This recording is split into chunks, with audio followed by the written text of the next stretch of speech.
सहनाववतु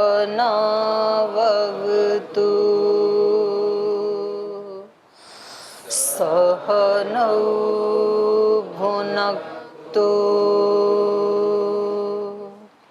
सह वीर्यङ्करवावहै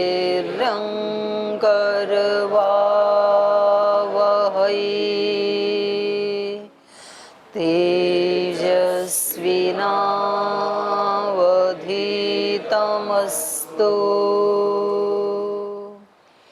मा विद्विषावहै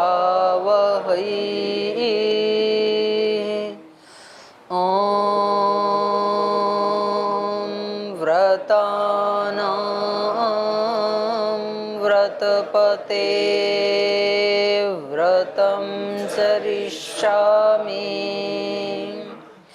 तच्छकेयं तन्मे राध्यताम्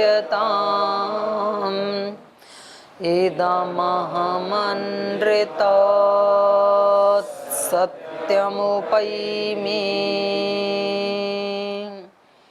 ॐ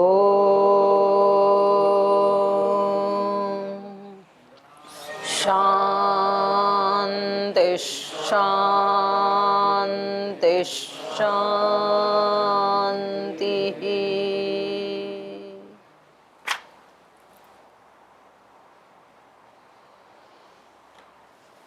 वाल्मीकि रामायण के अयोध्या कांड का 59वां सर्ग पढ़ रहे हैं हम, और यहाँ दशरथ जी के अंत्येष्टि संस्कार की तैयारियां चल रही हैं।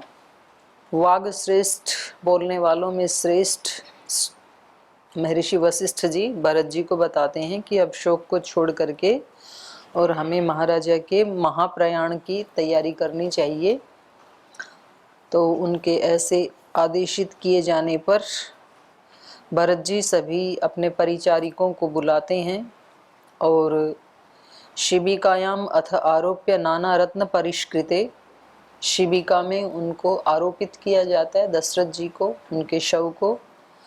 और वाष्पकंठा विमनसः तम परिचारिका उहुहु, वाष्पकंठ वाले, रुंधे हुए कंठ वाले और जिनका मन प्रसन्न नहीं है, ऐसे दुखी मन से जो परिचारिक हैं, जो सेवक जन हैं, वो तम दशरथम ओहो, दशरथ जी को लेके चलते हैं शिबिका को। और उसके आगे आगे हिरण्यम स्वर्णम च वासांसि विविधानि च, सोना चांदी वस्त्र अनेक अनेक प्रकार की जो वस्तुएं हैं वो मार्गम प्रकिरंत, रास्ते में बिखेरते हुए। तो ये जो रिवाज है ये मैंने भी देखा लगभग 50 साल पहले। जैसे कोई बुजुर्ग जब गुजरते हैं गांव में तो उसके आगे वो पैसे फेंकते हैं, 50 पैसे, 1 रुपया, चवन्नी, 10 पैसे, 5 पैसे भी थे तब तो और बच्चे उठाते उसको फिर खाते हैं चॉकलेट आदि। और किसी को ज़्यादा वो कपड़े शाल दुसाले डालते हैं तो उसको फिर स्मशान में उतार के और जो स्मशान का कार्य करते हैं उन लोगों को बांट देते हैं। तो क्योंकि ये राजा है ना, तो इसलिए उनके महाप्रयाण पर भी ये सब सोना चांदी आदि विविध प्रकार की वस्तुएं रास्ते में बिखेरी जा रही हैं। तो यहाँ से आगे आज हम पढ़ेंगे। तो पीछे से कुछ पूछना है किसी को, कोई प्रश्न है, कुछ कहना? जी बोलिए। ओ माता जी प्रणाम। प्रणाम जी। माता जी, भाइयों से चर्चा करते हुए एक प्रश्न मन में निकला। जब ये विषय चल रहा है महाराजा दशरथ का, महानिर्वाण हुआ इनका, तो अब इनकी अंत्येष्टि वाला कार्यक्रम करेंगे सब सारे। तो सामाजिक जीवन में भी जब अंत्येष्टि के बाद हर वर्ष उनके उपलक्ष्य में श्राद्ध तर्पण इत्यादि कर्म किए जाते हैं, तो कुछ विद्वान इस चीज़ के लिए मना करते हैं कि बोला ये सब चीज़ें अनर्थक हैं, व्यर्थ हैं, ऐसा नहीं करना चाहिए, इससे मतलब पाखंड फैलता है, फिर कुछ ऐसी चीज़ें। तो इसमें संशय पैदा होता है, करने चाहिए या नहीं करने चाहिए। कि कई विद्वान इसी का सार्थक प्रयोग भी बताते हैं कि बोला उस माध्यम से आप उनको याद कर रहे हो, उनके विचार आपके मन में बने रहते हैं ऐसे। तो वैदिक काल में ऐसे कुछ चीज़ें थी या नहीं, महाराज दशरथ की ऐसी कुछ तो पुण्य अभी तिथि? इनको 1 साल तो होने दो, अभी तो इनका दाह संस्कार किया ही नहीं है। तो देखते हैं ये 1 साल के बाद क्या करेंगे। श्री राम ने वैसे किया है तर्पण, जब उनको पता लगा वहां जाने पे, भरत जी ने बताया, तो फिर वो नदी में जाके करते हैं। तो देखो इसमें अब हम तो छोटे हैं, हमारा कोई अपना अनुभव तो है नहीं, तो 2 प्रकार के विद्वानों को हमने सुना है। महर्षि दयानंद जी का विचार है कि भाई जो जीते हुए पितर हैं उनकी श्रद्धा पूर्वक सेवा करनी चाहिए, ये ही श्राद्ध है। उनसे भी पूछा किसी ने कि श्राद्ध क्या है, तो बोले श्रद्धा पूर्वक अपने जो बड़े हैं, माता पिता गुरुजन, और जब वो जिंदा हैं तो उनकी सेवा करनी चाहिए। और ये पंच महायज्ञ में भी आता है, ब्रह्म यज्ञ, देव यज्ञ, पितृयज्ञ, बलि वैश्वदेव यज्ञ, अतिथि यज्ञ, है ना। तो पितृयज्ञ में ये आ जाता है, पितरों का तर्पण, श्राद्ध ये।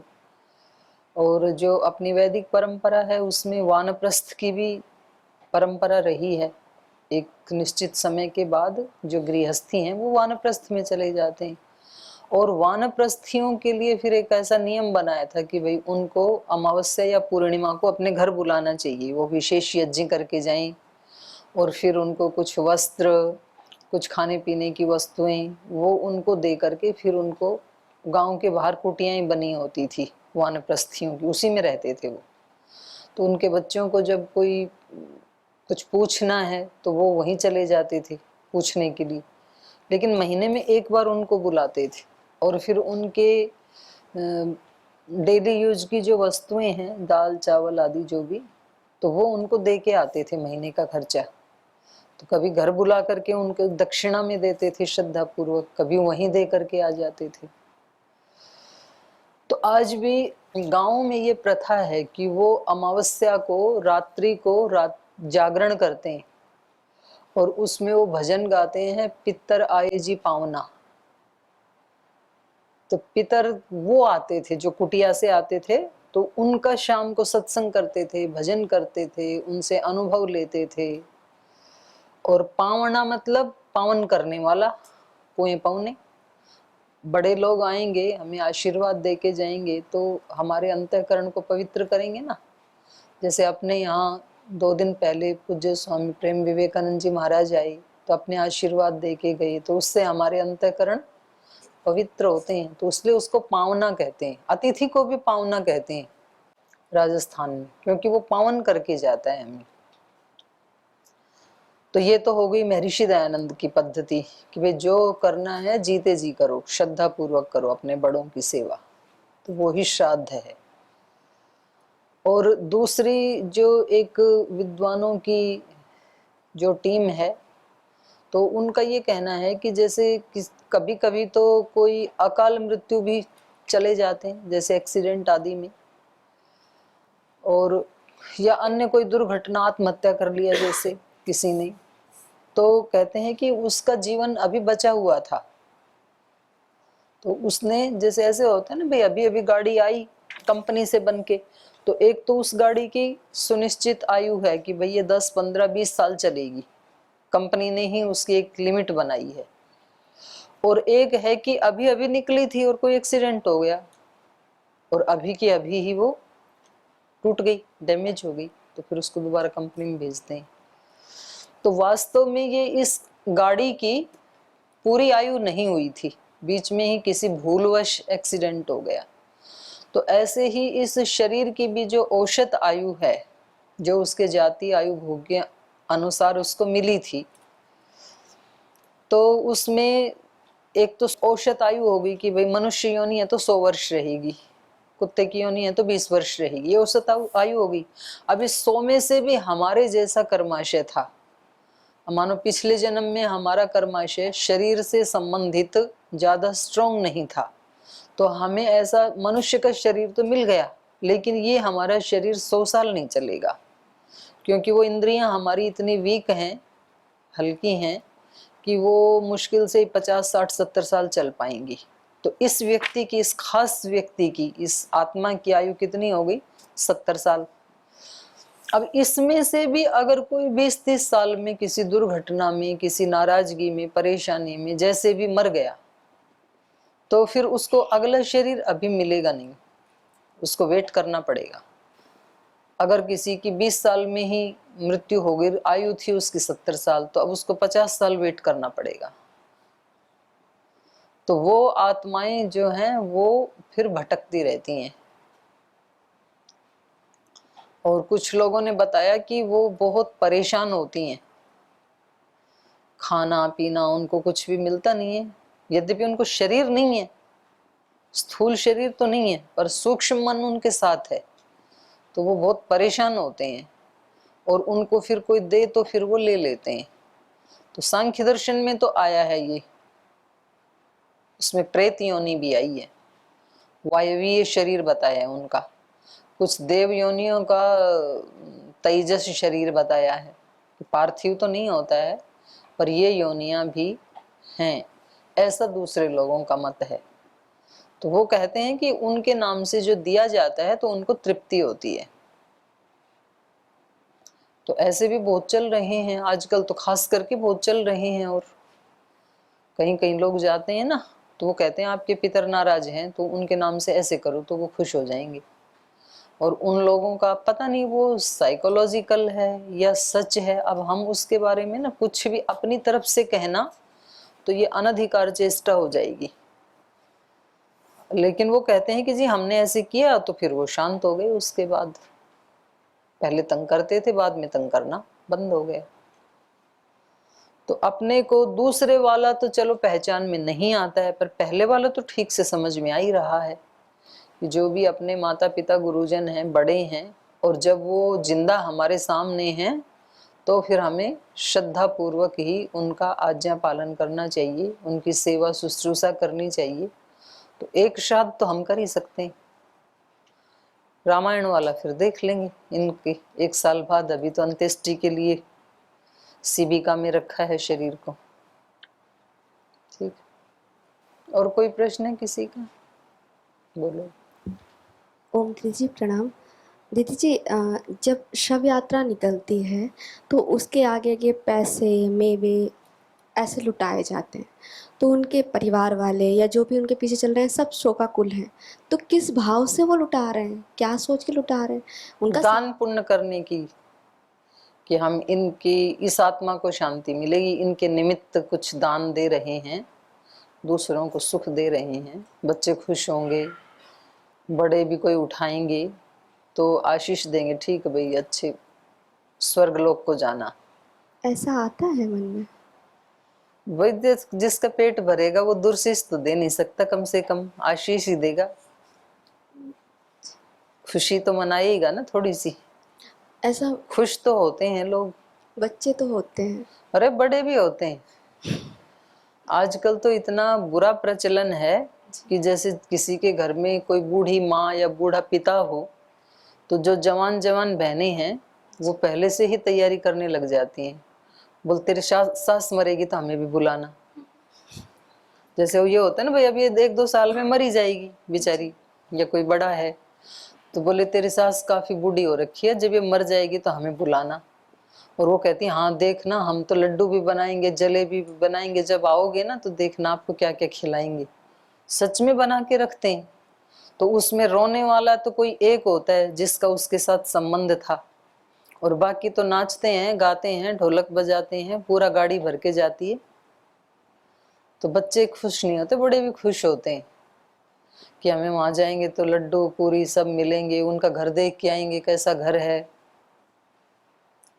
नए नए कपड़े पहन के ये जाते हैं। देखा तो है, मैंने भी देखा है, लेकिन मुझे कभी अंदर से समझ नहीं आया कि ये एक परंपरा चली आ रही है या इसके पीछे कोई भाव भी होते हैं। भाव वही है ना, एंजॉय करने का, एक ही भाव है उनका, उनका क्या लेना देना है दूसरे से। कोई तो आदमी एंजॉय करने के मौके ढूंढता है, कहीं भी मिल जाए तो कम से कम ये एक बहाना है, चलो बूढ़े बुजुर्ग मरे तो हम अपना एंजॉय करें। ऐसा कोई सोच भी सकता है? अरे सोच नहीं सकता भाई, होता है, मैंने देखा अपनी आंखों से। टेंट लगा के रखते हैं, लड्डू बना के रखते हैं, और आते ही उनको चाय लड्डू खिलाए जाते हैं, और ना खिलाए तो वो नाराज भी हो जाते हैं, उल्हाना भी देते हैं कि आपके यहाँ गए थे कुछ खिलाया ही नहीं।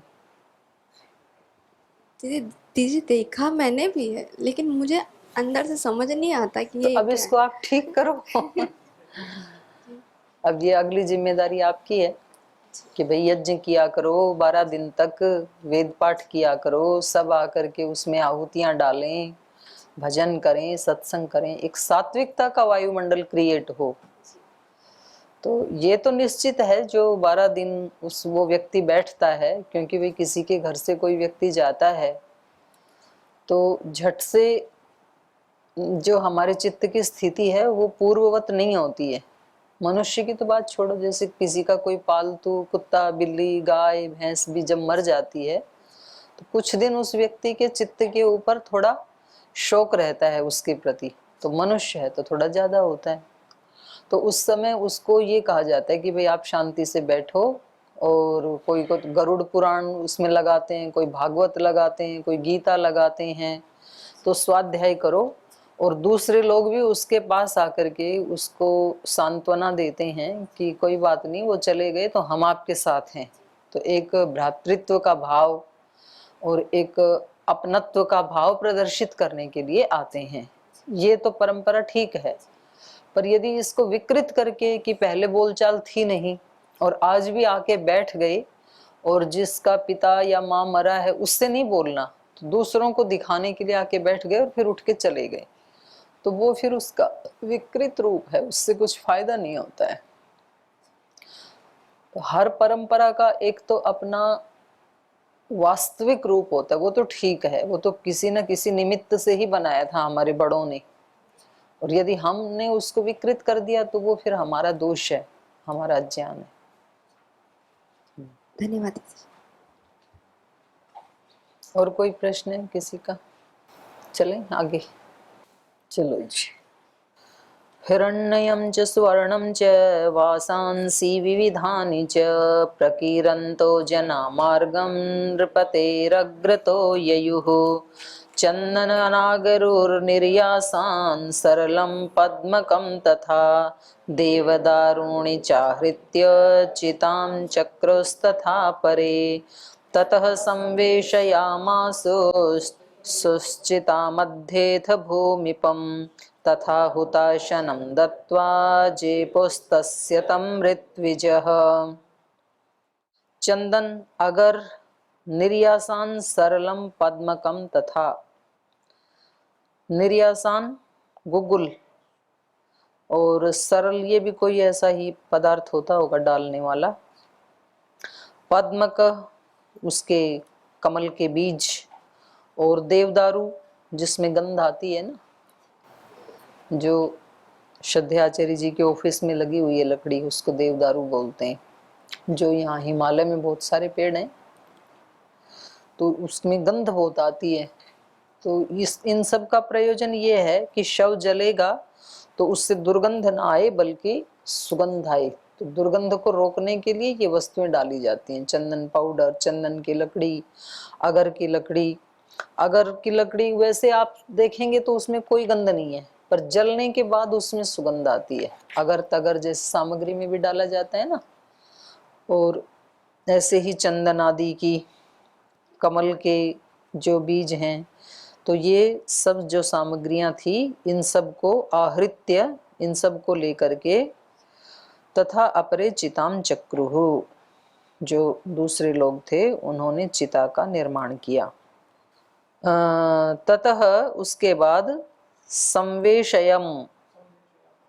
संवेशयामासुः चिता मध्ये अथ भूमिपम, चिता मध्य, चिता के बीच में, भूमिपम महाराजा दशरथ को संवेशयामासु उनको लिटा दिया, तथा हुताशनम दत्वा और फिर अग्नि दे करके, तस्य जेपु उसके लिए जप किया, मंत्र पाठ किया, अपने यहाँ भी करते ही हैं। ऋत्विजः तम, ऋत्विजों ने उस महाराजा दशरथ को हुताशनम दत्वा अग्नि दे करके, अग्नि जला करके, तस्य जेपु उसके निमित्त से जप किया, मंत्र पाठ किया।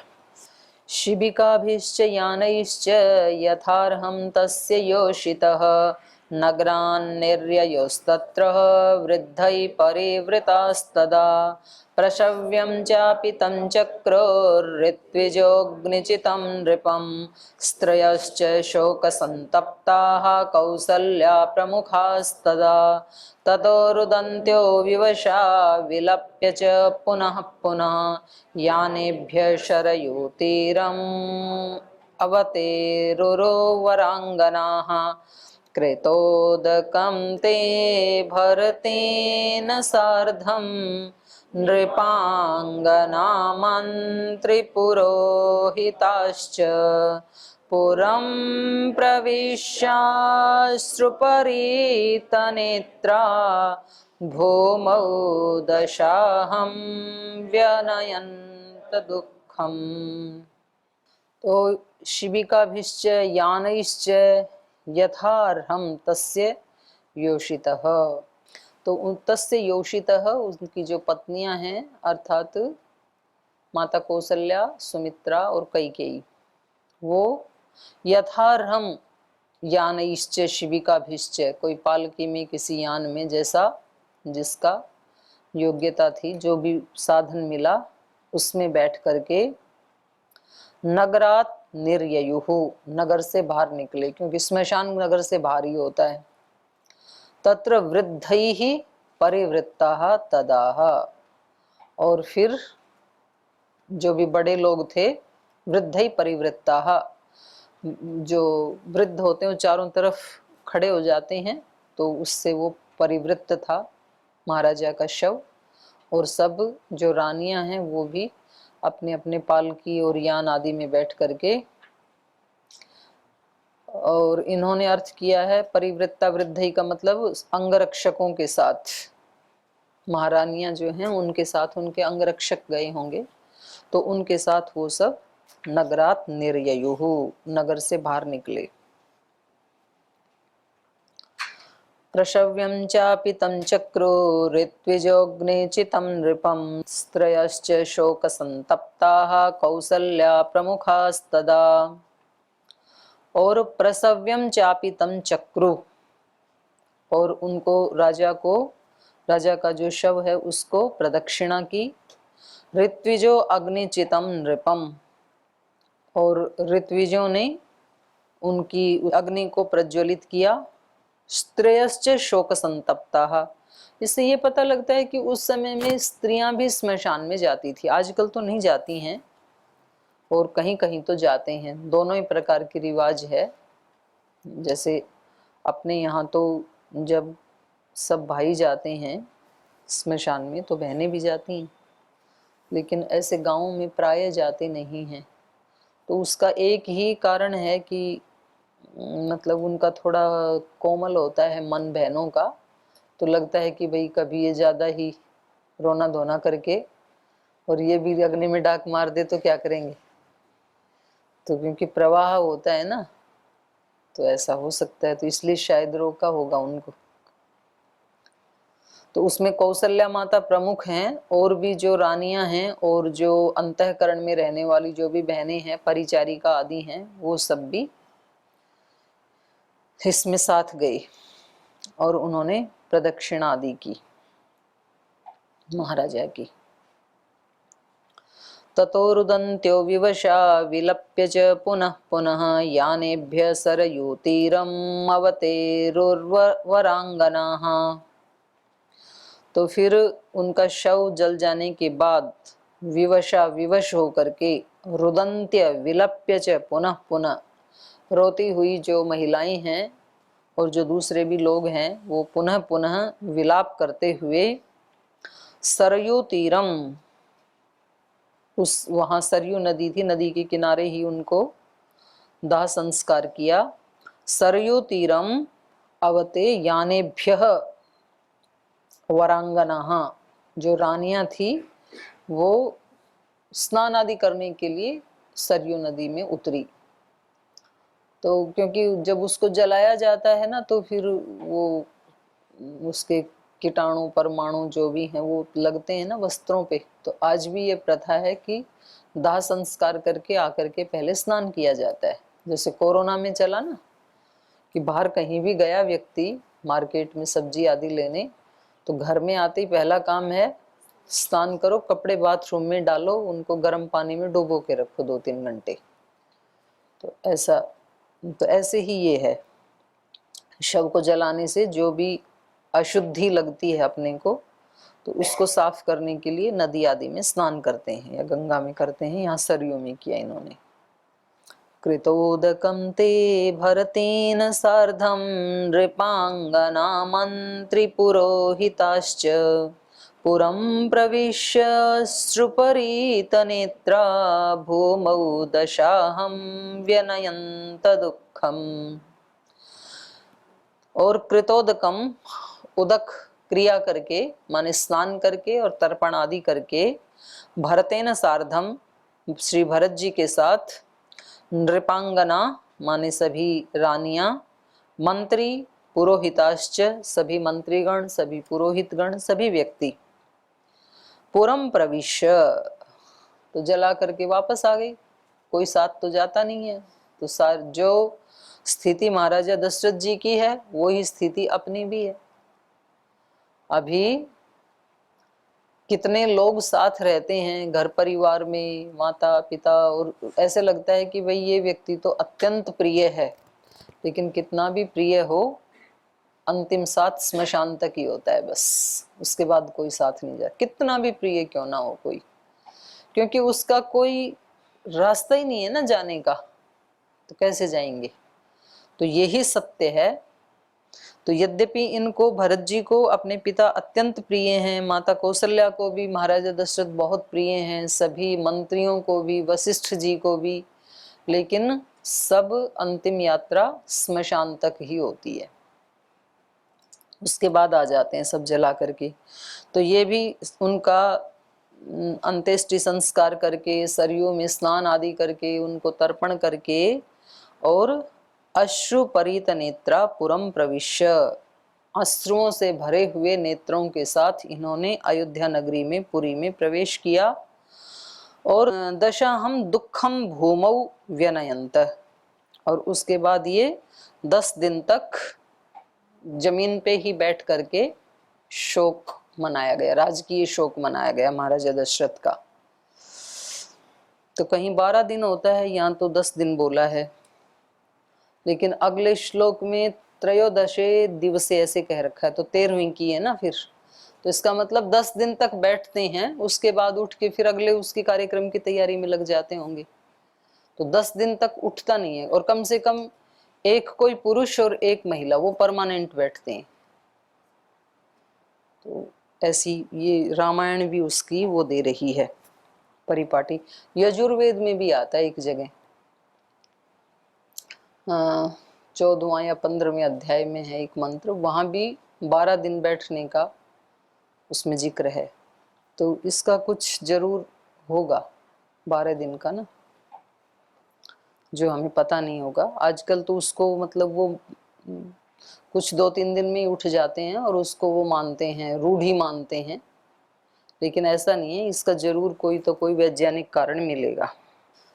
ततः प्रभात समये दिवसेऽथ त्रयोदशे वसिष्ठो भरतं वाक्यम् उत्थाप्य तम् उवाचः त्रयोदशोऽयं दिवसः पितृवृत्तस्य ते विभो सावशो शास्ति निचये किमिह त्वं विलम्बसे त्रीणि द्वन्द्वानि भूतेषु प्रवृत्तान्यविशेषतः तेषु च परिहार्येषु नैवं भवितुम् अर्हसि सुमन्त्रश्चापि शत्रुघ्नम् उत्थाप्याभिप्रसाद्य च श्रावयामास तत्त्वज्ञः सर्वभूतभवा भवौ उत्थितौ च नरव्याघ्रौ प्रकाशिते यशस्विनौ वर्षातपः परिक्लिन्नौ पृथग इंद्रध्वजा जीव। ततः प्रभात समये दिवसे अथ त्रयोदशे, वशिष्ठः भरतं वाक्यम उत्थाप्य तम उवाचः।